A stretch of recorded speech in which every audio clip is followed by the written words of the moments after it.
Hello, my name is Zachariah Van Sliders with Old Man Gaming, and this is another horrible game review. Hello, welcome back.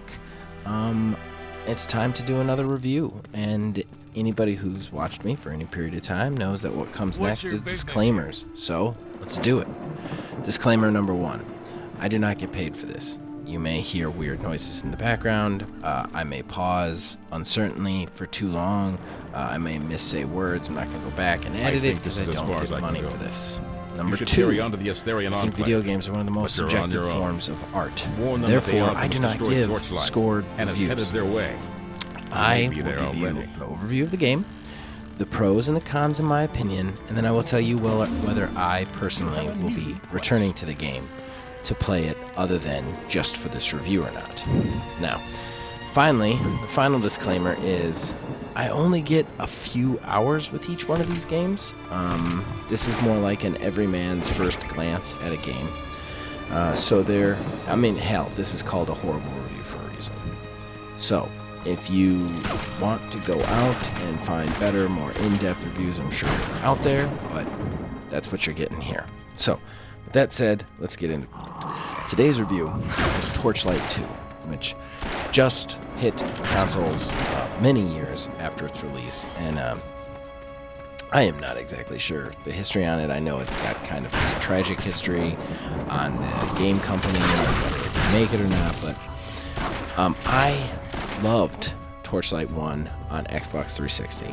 It is one of my all-time favorite games, and it still remains one of the 3 games in my entire life in the achievement era that I've actually 100%ed. So what is Torchlight?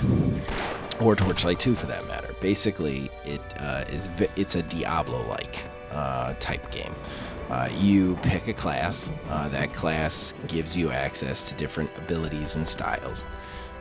And then it's top-down, and you move through a world, usually procedurally generated. And you kill basically everything that moves, unless you're in a city, and it just hack and slash through it. But you gain experience and levels through it. You customize your character that way, and it's all about the loot. It's about getting new armor and weapons and equipping better armor and weapons to fit the play style that you're doing. It's basically the most basic version of the gameplay loop you see in looter shooters and other bigger AAA games nowadays, such as Destiny or Borderlands or that sort of thing. It's on a very basic level, just the idea and concept behind it. In this particular game, you can pick from one of 4 classes, and I think something insane like 13 different pets to accompany your classes. Now, those classes then interact with the classes of the previous game, who kind of are like your main NPCs. So it almost kind of continues the storyline, albeit small, from the first game. Then you're set with the task of hunting down and fighting the big bad guy, and by doing that you have to move through the world, destroying bad guys and leveling up. Now, in this game, it's a little bit different than the original Torchlight, in the fact that the original Torchlight was always a dungeon. It was just this ever-present, constantly growing dungeon. And as you move through a level, you could then teleport back to the city, buy stuff, re-gear or whatever, and then move back to the same spot that you were in, which was the next level of the dungeon. And then you just keep going through that until you hit the bottom floor and fight the big bad guy. This game does a little bit differently. You move through kind of transitional areas, like a big, huge open field, and that open field, with hills and other stuff in it, that field or area will have a graveyard, and it'll have a port, and it'll have some caves, and each one of those are your different varied dungeons. The dungeons, before you go into them, tell you the level that you should be at before you go into them. And then, other than that, the game is kind of up to you.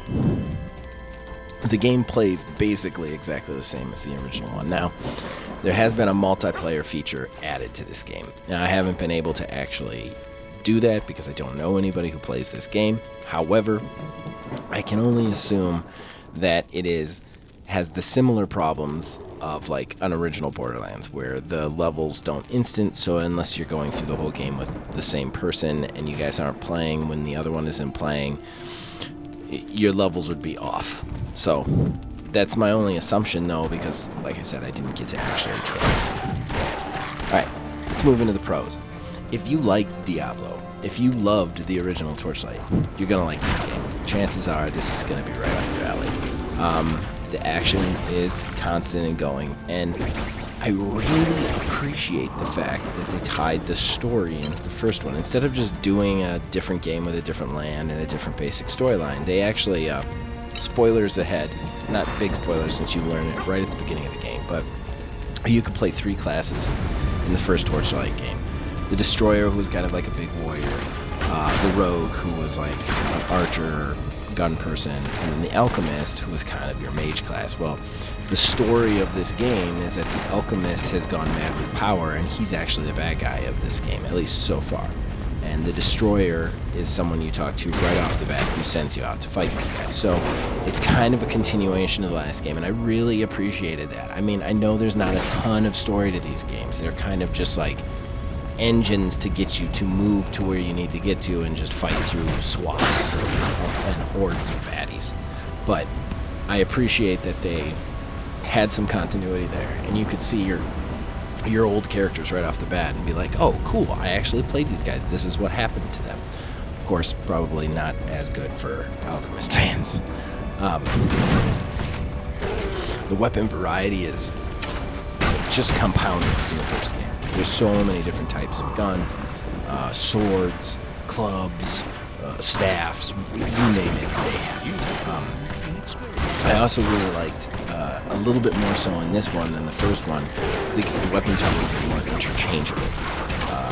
As in, there are certain weapons that only certain types of classes can use. However, if you want to play your Ember Mage with a big old polearm halberd, it is possible. That's one thing I learned. What I tried to do with this game, I tried to do the tutorial with all 4 characters. Then with the character I found the most favorite, I played the remainder of the time that I had with it before this review. I ended up liking the Outlander the most because I tend to like those range-based, agile-type characters. But I really thought that each of these classes felt kind of interesting in their own way. The Engineer is much bigger, huge, slower attacks. He kind of stands as your warrior class. You have a Berserker, though, who is all offense, which is kind of interesting. You have kind of like a tank version and an offense version of the warrior instead of just one all-in-one. And then the Ember Mage serves as your standard mage class. But again, with the kind of opened up accessibility of the equipment system, it made it a little bit more interesting, which I did enjoy. Now I have the unfortunate task of moving to the cons. And there are more cons than I expected, honestly. This is a game I actually paid for just to do this review because I love the first one so much. So, it hurts when I say this, that I think maybe I was a different person when I played the first one, and now playing the second one, it is not quite as enjoyable. Don't get me wrong, it's still fun, but it is very repetitive. Very repetitive. I never remember thinking that with the first game, but again, they're very similar and very the same, so I'm not quite sure that that's a game problem so much as a me problem, but you literally move through an area and just fight hordes and hordes of bad guys that become kind of faceless really quickly. So even though they're cool and they're different, there's just so many of them that it doesn't matter. It's almost like you're punching a wall until the wall falls down. And that took a little bit out of it for me, I'm not gonna lie. I still enjoyed it, but I definitely couldn't sit and play it as long as I could play the other one. The other thing that I really want to comment on is I think they kind of botched the control scheme a little bit. Again, I haven't gone back and played the first one, so I'm not quite sure that this wasn't there before and I just dealt with it, but what I didn't like is you don't actually even aim at the bad guys. If you just keep hitting the attack button, your character will auto-aim to the bad guys. What's irritating, though, you can manual aim, but if you do, you're going to miss almost all the time. So I'd be automatically in my head trying to manual aim and actually missing and being less efficient if I just hit it than if I just stood there and hit the button. And what bothered me about that is then you're just standing there and hitting the button.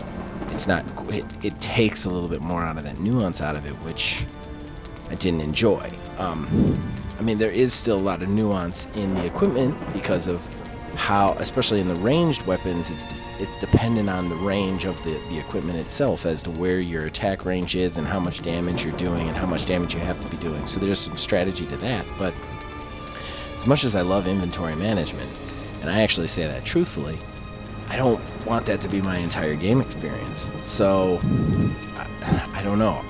It hurt me a little bit on this game, and that kind of surprised me. I also want to just give a little mention to the fact that I think that the menus this time around were more confusing than the first one. I had a harder time figuring out what I could buy and what I could do with them than the first game, and that was a little irritating. I do also want to just point out that there's only 4 classes. Why are there only 4 classes? There's literally 13 or so different pets your classes can have, but yet there's still only 4. Between 1 and 2, they only actually added one unique one extra class. And I know all these classes are special and new. Why not then bring in different representations but the same basic layout of the first 3 classes as well and have 7? That would be much more of a wider range of choices. And I think that would have added a little bit more to the play as well. Okay, so that brings us to whether or not I'm going to stick with it.